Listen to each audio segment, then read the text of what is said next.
Prendre le cancer à la gorge, c'est le slogan d'une campagne de sensibilisation qui se déroulait mercredi à Toulouse. Des chirurgiens ont investi la station de métro Jean Jaurès pour informer les usagers sur les facteurs de risque des cancers du larynx et du pharynx. Alors il y a des facteurs de risque bien connus comme le tabagisme. On sait que fumer multiplie par 2,5 les risques de développer un cancer de la gorge.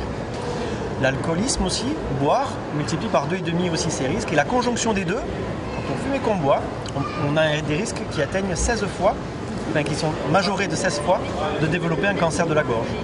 Enfin, on sait qu'il y a un troisième facteur de risque qui est le virus Human Papilloma, le HPV, le même virus qui provoque le cancer du col de l'utérus et pour lequel on vaccine les adolescentes. Le cancer de la bouche et de la gorge est méconnu du grand public. Certains symptômes, s'ils perdurent plus de 3 semaines, ne doivent pas être sous-estimés.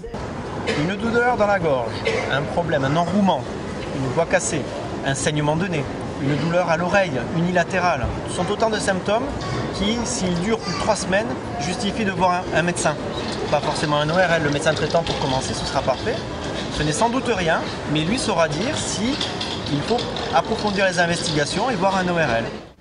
Souvent diagnostiqués trop tardivement, les chances de survie pour les patients atteints de ce cancer sont estimées à 44%, un taux de rémission qui grimpe à 80% lorsque la maladie est prise en charge à ses débuts.